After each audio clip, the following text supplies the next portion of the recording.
Please, the old woman whispered. Don't hang up. He came back. Mara Ellis almost marked the call as accidental breathing before those words landed in her headset. Around her, the midnight dispatch room moved in its usual rhythm of static, keyboards, codes, and bad coffee. But this voice cut through all of it. Ma'am, this is 911, Mara said. What is your address? The woman gave it in a rush that sounded rehearsed through fear. 148 Willow Crest Lane, Brookmere. Mara typed it at once. Small one-story house. Older neighborhood. 2 welfare checks in the past 4 years. 1 note from Winter. Elderly resident seen disoriented outside in slippers. What's your name? Mara asked. A pause. Then, Helen. All right, Helen. Tell me what happened. Another silence. A clock ticked somewhere in the background. Then Helen whispered again. He came back. Who came back? I thought he was dead. Or gone. One of those, but he came back. Mara had worked dispatch for 9 years. She knew fear often sounded irrational before it sounded clear. She also knew how quickly elderly callers were dismissed once they repeated themselves. If they rambled, people called them confused and stopped listening for meaning. Are you in immediate danger? Mara asked. I don't know yet. That answer chilled her more than panic would have. Panic was messy. This was calculation. Mara bumped the call priority and kept talking. Are you alone in the house? No. My grandson is here. He's asleep. I think. You think. I gave him cough syrup. It makes him sleep heavily. The word grandson changed everything. How old is he? Mara asked. 11. His name is Evan. All right. I've got officers on the way. Stay on the phone with me. Is the person you're afraid of inside the house? Not yet, Helen whispered. Outside, or maybe in the garage. He used to stand very still before he did things. Before he did things. Not generic fear. Memory. Mara sat forward. Helen, who is he? She expected a name. What she got was a broken laugh. My son. In the next chair over, dispatcher Kyle was swearing at a stalled driver. Across the room, Mara's supervisor looked up, saw her posture, and came closer. Without taking her eyes off the screen, Mara raised 2 fingers. Child present. Possible threat. What is your son's name? She asked. Daniel. Is Daniel supposed to be there? No. Why not?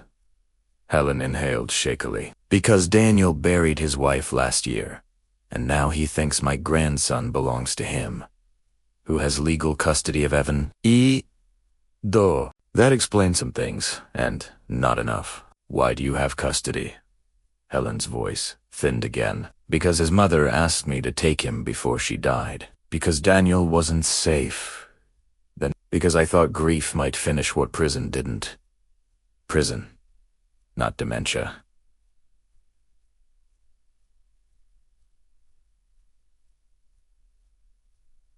Not confusion. There was a whole buried history here. Mara escalated the call again and sent a second unit. Did Daniel hurt someone before?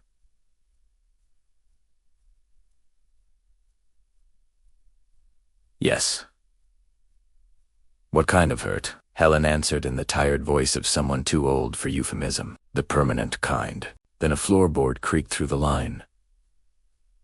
Helen gasped. The kitchen light just came on. Did you turn it on? No.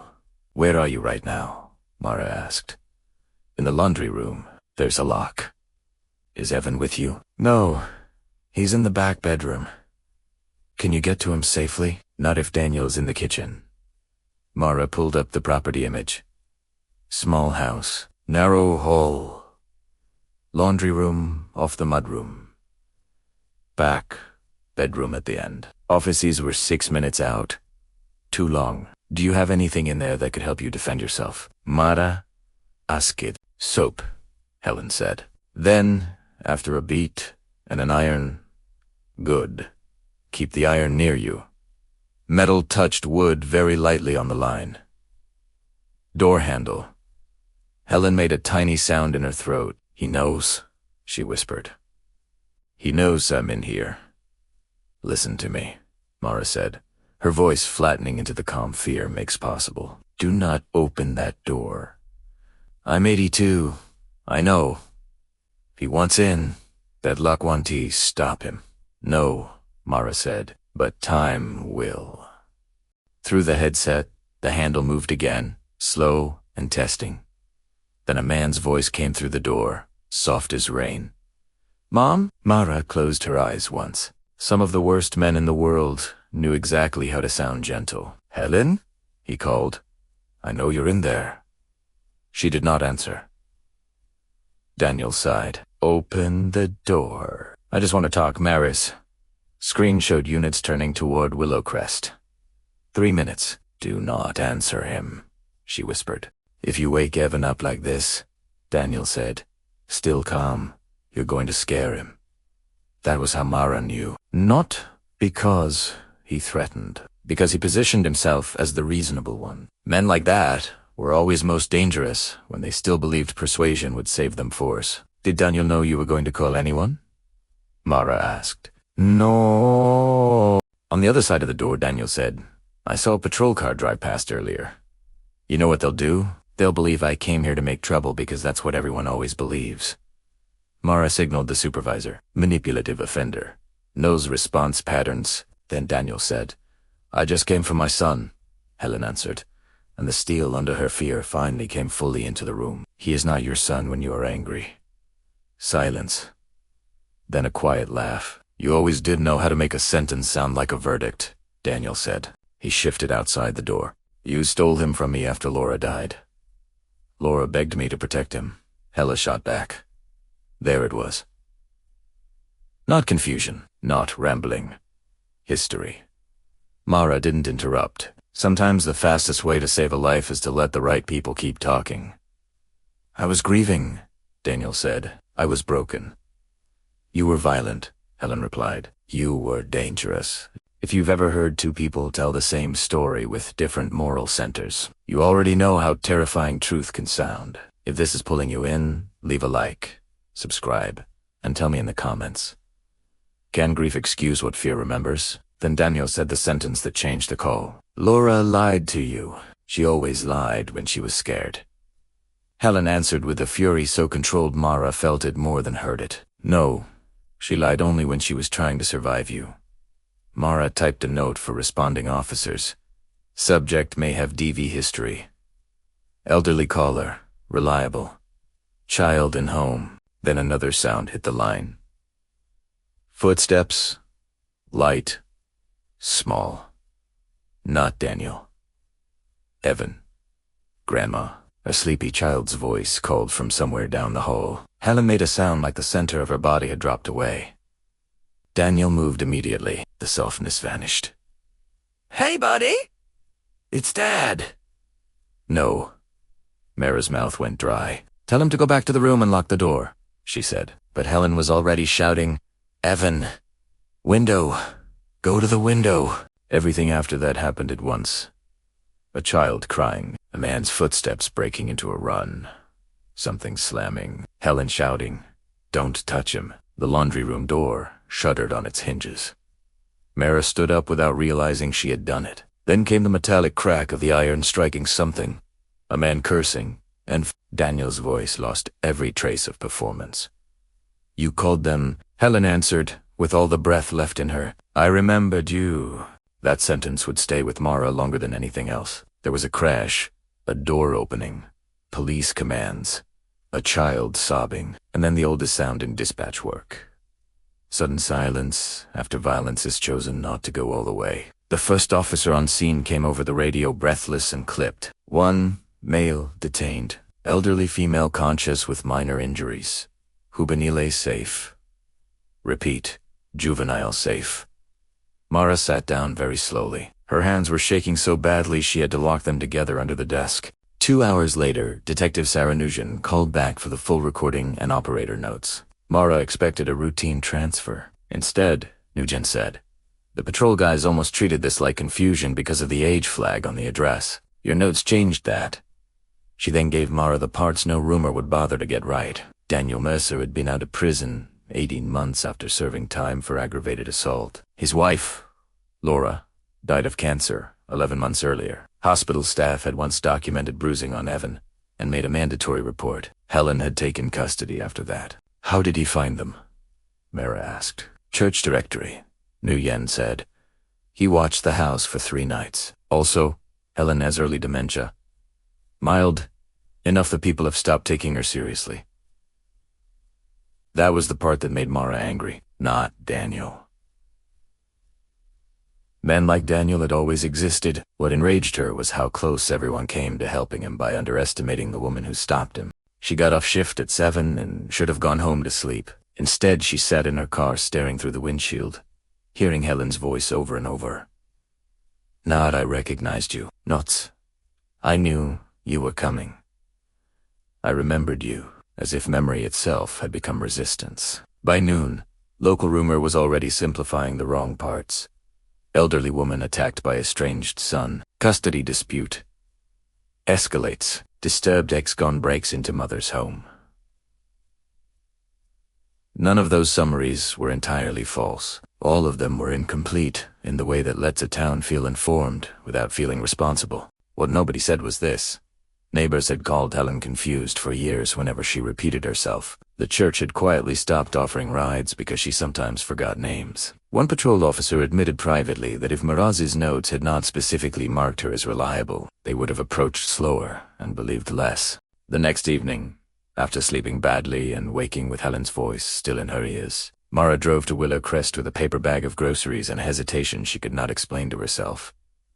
The house looked smaller in daylight. White paint, peeling blue shutters. A porch chair turned sideways, as if someone had stood too quickly from it. Helen opened the door wearing a cardigan buttoned wrong and a small bandage on her forehead. For 1 second, confusion crossed her face. Then, clarity arrived. You're the woman from the phone. Mara nodded. Helen stepped back. Come in before the tea gets old. The living room held all the ordinary signs of interrupted fear. A child's blanket on the couch. One shoe under the coffee table. A lamp knocked, crooked, and set upright again without being straightened properly. Evan sat at a folding table, coloring under the supervision of Helen's niece, Joanne, who had arrived after the arrest. They told me you stayed on the line the whole time, Helen said once they were seated. That's the job. No, Helen replied. Many people do their jobs badly and call it enough. Evan did not look up from the coloring page, but he moved his chair closer to Helen's, as if proximity itself had become a strategy. Joanne said quietly. He says, you're the reason the police came before his father got through the bedroom door. Mara looked at the boy then. He still had that thin, watchful posture children carry after adults turn unsafe. No, she said. Your grandmother is the reason. Helen's eyes glistened once, then steadied. For the next 20 minutes, pieces of the larger story came out. Daniel had been charming when young, restless in his 20s, controlling by 30. Laura had hidden bruises with cardigans and excuses until illness stripped her of the energy needed to protect his reputation alongside her own body. During treatment, she told Helen the truth in fragments, and then all at once. By the time Laura died, she had already signed temporary guardianship papers and written a note that said, if he ever starts sounding gentle, that is when you must be most afraid. Helen had kept the note in a Bible under the side table. She showed it to Mara with hands that shook only when the room got too quiet.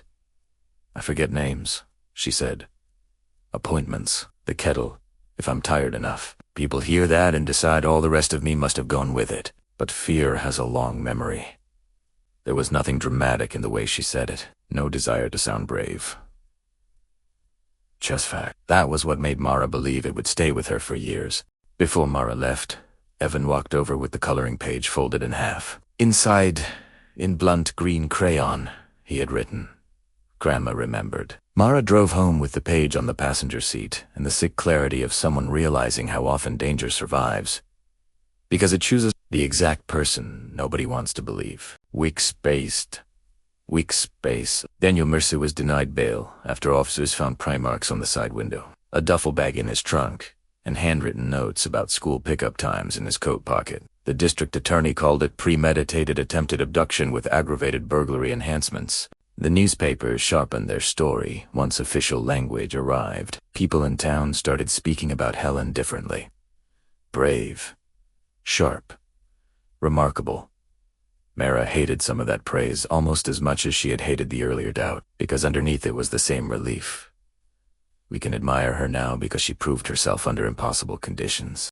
A month later, the dispatch center held its annual commendation breakfast. Mara received a certificate for professional composure and exceptional call stewardship. She accepted it because refusing would have turned the moment into theater. But when they asked if she wanted to say anything, she stood and decided theater might be necessary after all. The call mattered, she said. But not because I did something extraordinary. It mattered because one old woman was almost treated like background noise. Again, the room went still. We like to believe dispatch is neutral. It isn't. We hear age in a voice and start listening for impairment instead of meaning. Helen Mercer saved her grandson because she remembered exactly who her son became, while everyone else kept treating her memory like damaged property. No one clapped at first. Good, Mara thought, if they were uncomfortable. Maybe something useful had entered the room. Months later, when spring finally pushed the winter damp out of Brookmere, Mara got a handwritten card at dispatch. Inside was a photograph of Helen and Evan on a park bench, both wearing sunglasses far too large for their faces. On the back, Hella had written, "I still forget where I put the tea most mornings, but I remember your voice." Mara kept that card in the glove compartment of her car, where she could reach it at red lights on nights when the world felt full of people being dismissed too quickly. And if anyone had asked her what frightened her most about that call, she would not have said the handle turning on the laundry room door or the child waking in the hallway. She would have said this: how close everyone came to helping the wrong man simply because the right woman sounded old. If this story stayed with you, leave a like, subscribe, and tell me in the comments what was worse, Daniel coming back, or the fact that Helen had probably been ignored for years before anyone finally listened.